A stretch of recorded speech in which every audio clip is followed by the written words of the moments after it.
Hey, it's #1 best-selling author and motivational speaker, Erik Qualman. Most of you know me as Equalman. And on today's 7 Super Tips show, we get 7 amazing insights from Arianna Huffington. That's right, the #1 best-selling author and founder of the Huffington Post, who is also now on the board of Uber. One thing that I love about Arianna, among many, is that we both share the same concept about sleep. When we look at Sleep Number, the partnership we have with the great people at Sleep Number, I've been able to find so much about wellness and sleep that it's made my life better. And what Arianna talks about is really that sleep is the new leadership tool. So my hope is you're getting the proper amount of rest and then you're getting the wellness that you need. But here we go with 7 super tips from the one and only Arianna Huffington.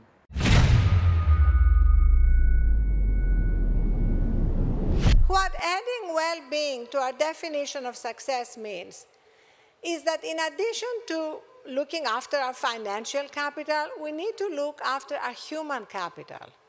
My mother was an expert at that. I remember when I was 12 years old, a successful Greek businessman came to dinner at our home in Athens. And he told us how well everything was going in his life. My mother looked at him, looking burned out, exhausted, drained, and said to him, "I don't care how well your business is doing. You're not taking care of you. Your business might have a great bottom line, but you are your most important capital.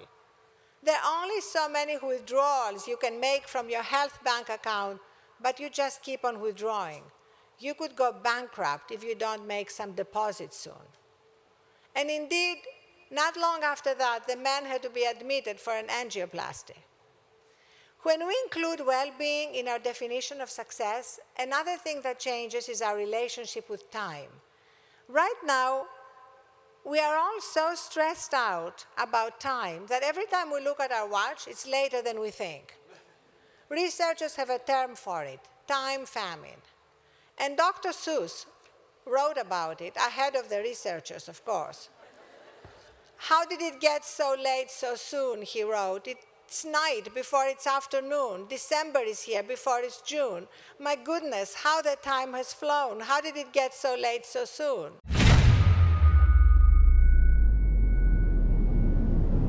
I did a life audit when I was 40. I'm now 63.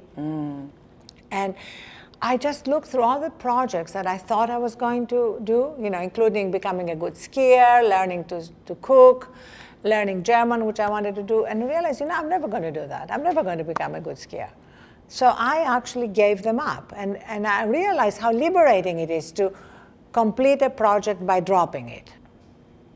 And then be able to focus on the things that I'm really going to put my energy into. What really matters What really matters to me. And so many people who respond to us, thank you, about Super Soul Sunday, have seen themselves in that whirlwind of living your life based on what other people wanted in the first place, And then you realize, but is that really what I want?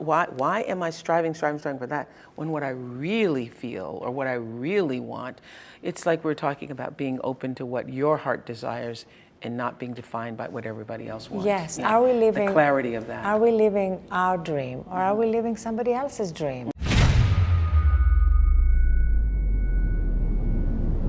Big idea is a very, very small idea that can unlock billions of big ideas that are at the moment dormant inside us. And my little idea that will do that is sleep.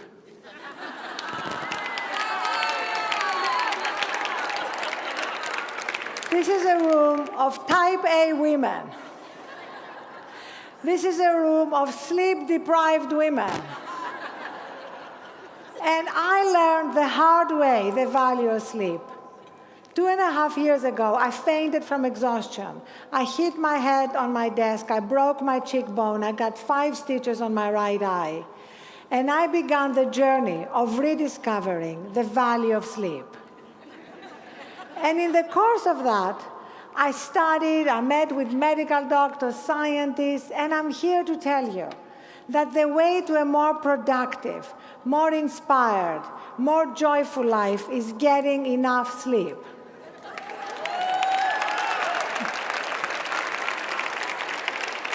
And we women are going to lead the way in this new revolution, this new feminist issue. We are literally going to sleep our way to the top, literally.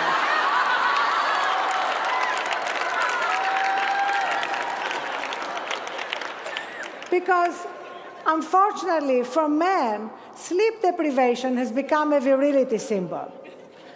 I was recently having dinner with a guy who bragged that he had only gotten 4 hours sleep the night before. And I felt like saying to him, but I didn't say it, I felt like saying, you know what? If you had gotten 5, this dinner would have been a lot more interesting. There is now a kind of sleep deprivation one-upmanship.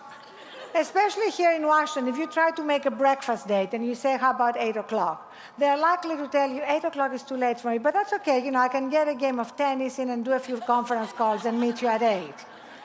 And they think that means that they are so incredibly busy and productive, but the truth is they're not. Because we at the moment have had brilliant leaders in business, in finance, in politics, making terrible decisions.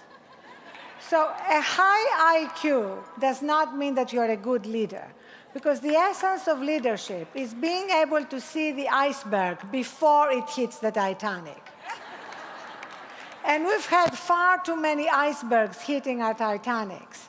In fact, I have a feeling that in Lehman Brothers was Lehman Brothers and Sisters. They might still be around.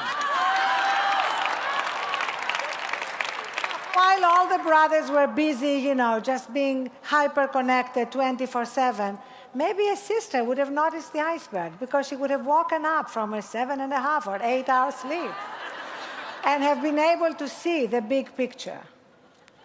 So as we are facing all the multiple crises in our world at the moment, what is good for us on a personal level, what's going to bring more joy, gratitude, effectiveness in our lives, and be the best for our own careers, is also what is best for the world. So I urge you to shut your eyes and discover the great ideas that lie inside us, to shut your engines and discover the power of sleep.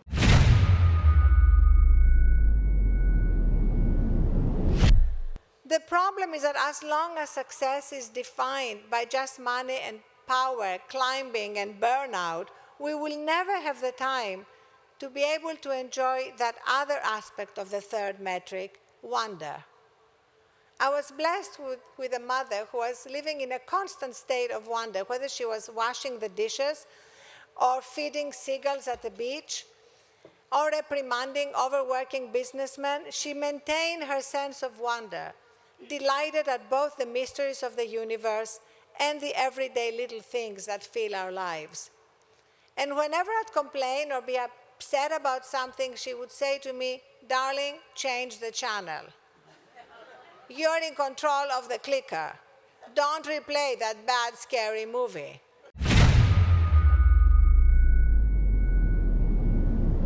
A lot of the time we do have good ideas, but we are afraid of failing. I think especially for women, and I see that in my daughter's friends, fear of failure is what stops us more than anything. Yeah, I agree. And I was lucky in that I had a mother who was full of sort of this colloquial wisdom. And she used to say to me, failure is not the opposite of success. It's a stepping stone to success. There is nobody who has not failed along the way. So I think it's very important for young women, especially as they are starting in life, to recognize that, because otherwise they only see people's successes. So when I speak of my failures.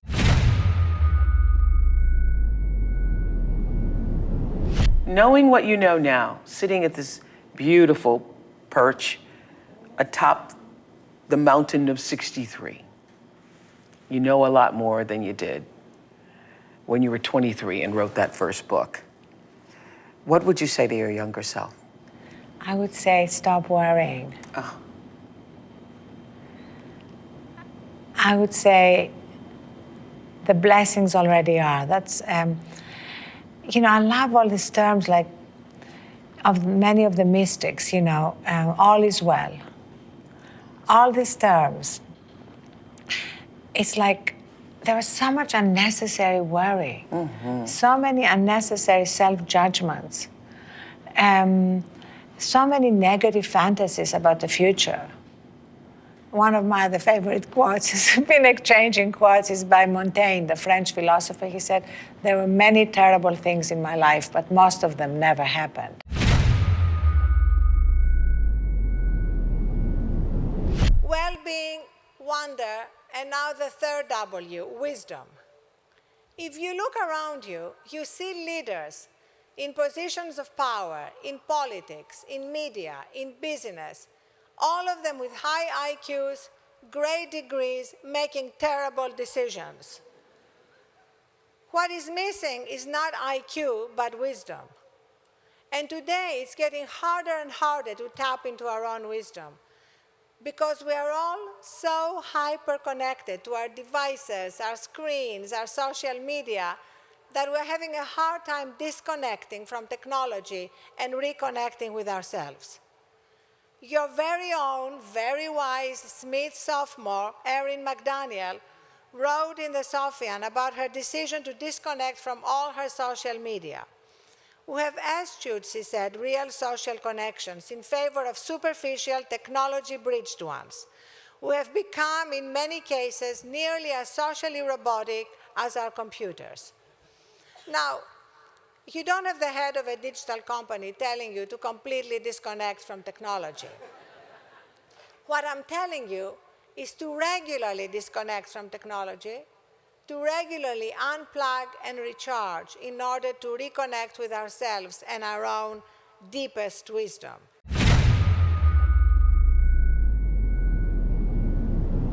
That's it for today's 7 super tips with my favorite Greek and yours too, Arianna Huffington. I hope you found it very helpful. If you do, definitely subscribe below. Also, add to the comments, who should we do next?